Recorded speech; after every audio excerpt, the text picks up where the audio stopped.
Gaza में अमन मुआहिदा और इसके क्या इम्कानात हो सकते हैं पाकिस्तान पर।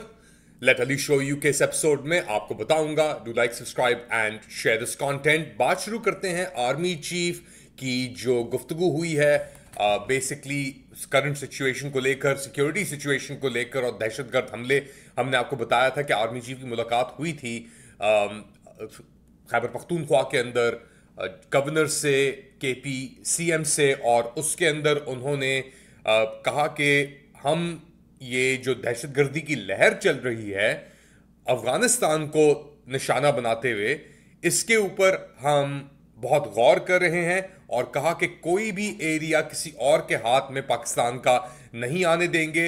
और उन्होंने ऑब्वियसली जो टर्म यूज करते हैं मिसक्रिएंट्स का टर्म यूज किया उन्होंने, और कहा कि मिसक्रिएंट से हम डील करना चाहते हैं।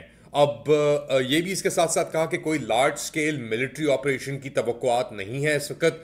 ऑब्वियसली जो मोमेंटम बिल्ड हो रहा था, जो बातें हो रही थी आर्मी के हलकों में, हुकूमत के हलकों में, वो ये थी कि हुकूमत शायद एक ग्रैंड ऑपरेशन करे केपी के अंदर, और बेसिकली ये जो दहशतगर्दी की लहर चली हुई है इसको कंट्रोल किया जाए।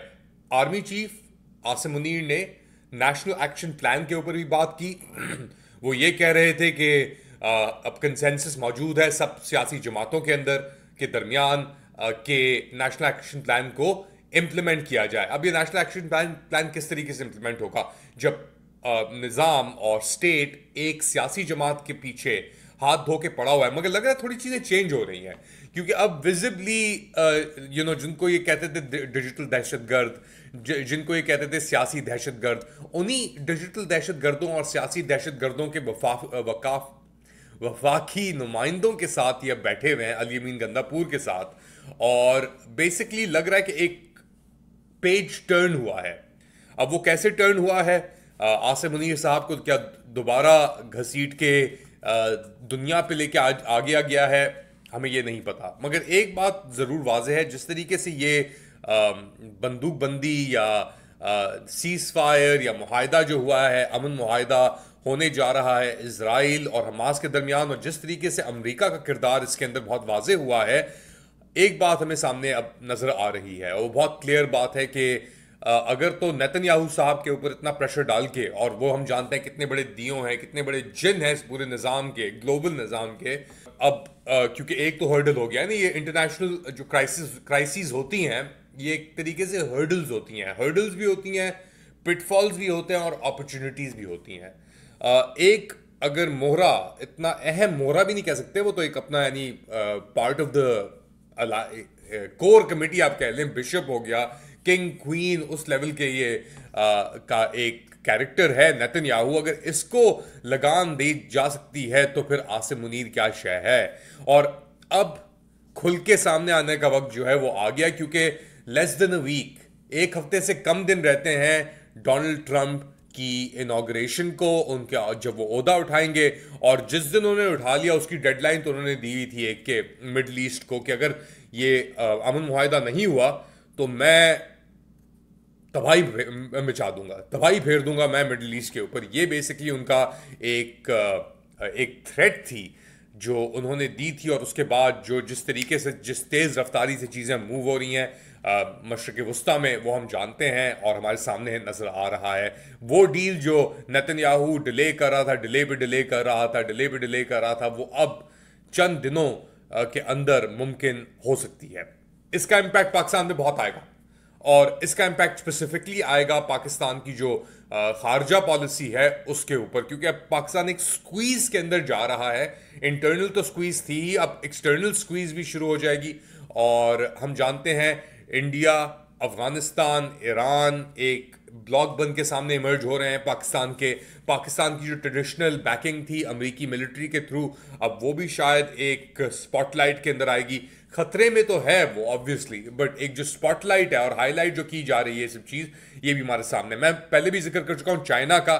चाइना क्या कर रहा है, चाइना एक बहुत बड़ा गेम खेल रहा है, और चाइना जानता है कि पाकिस्तान जैसे वीक ममालिक जो हैं उनका मुस्तकबिल एज सच डिपेंड अप करेगा बहुत हद तक कि क्या डिसीजंस ली जाएंगी अमेरिका के अंदर, चाइना के अंदर और रीजनली, क्योंकि पाकिस्तान ने अपने ऊपर अंदर अपने आप को इतना कमज़ोर कर लिया है अपनी बुनियादों को कि कोई और रास्ता नहीं बचा। लॉफेयरिज्म के अंदर, दहशत गर्दी के अंदर, मईशत के अंदर, सिविल सोसाइटी, जो भी आप कह लें, सब पांव काट दिए गए हैं एक तरीके से। तो अब उसके ऊपर किस तरह खड़े होंगे? इसीलिए शायद जब आर्मी चीफ बैठे हुए थे ये पेशावर में खैबर पख्तूनख्वा के सीएम, गवर्नर और दीगर लोगों के साथ, तो वो झुके हुए बैठे हुए थे। यानी कोई आता है ना, कोई मेहमान आता है किसी डेरे के ऊपर, या तो उसके अंदर अकड़ होती है कि यार मैं आ गया हूँ, मैं थे यहाँ, या वो कहता है यार कि नहीं मैं तो थोड़ा झुक गया हूँ, मुझे ज़मीन पे लेके आ गया है। अच्छा, ये चीज़ें हो रही हैं, मगर जो लॉफेयर है लोगों के खिलाफ वो अभी भी जारी है। और एक बहुत ही एक इंटरेस्टिंग चीज़ हुई, पीटीआई सेनेटर एजाज चौधरी जो बेसिकली नवंबर से तकरीबन 21 पीटीआई के जो वर्कर्स थे जो फॉर्मली इंडाइट किए गए थे लाहौर एंटी टेररिज्म कोर्ट के अंदर 9 मई के वाकयात को लेकर, वो अभी तक कोर्ट लखपत जेल के अंदर मौजूद हैं। पिछले साल मार्च के अंदर उनके लिए एक प्रोडक्शन ऑर्डर प्रोड्यूस किया गया, मगर वो नहीं छोड़े गए। तो मैं ये बात बता रहा हूँ इसलिए क्योंकि जो जकड़ है, जो दबाव है, जो फस्तायत है और वहशीपन जो है, उसके अंदर कमी नहीं आई। और क्यों ये प्रोडक्शन ऑर्डर अभी तक प्रोड्यूस क्यों नहीं किया गया?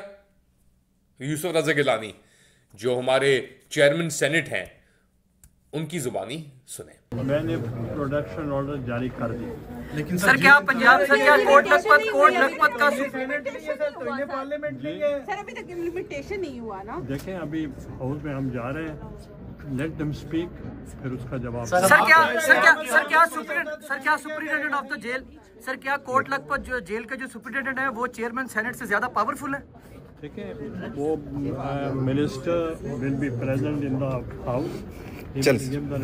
तो ये खोए भी हैं, बेबस भी हैं, और इनके साथ शिबली फराज साहब भी मौजूद थे, वो भी चलते हुए आ रहे थे। और ऑब्वियसली परेशानी का तो एक लम्हा है कि आपने इतनी बार प्रोडक्शन ऑर्डर्स प्रोड्यूस कर दिए एक एजेड आदमी के लिए और उसको प्रोड्यूस नहीं किया जा रहा, तो फिर ऑब्वियसली कोई हैसियत तो है नहीं सेनेट की, पार्लियामेंट की और दीगर जगहों की।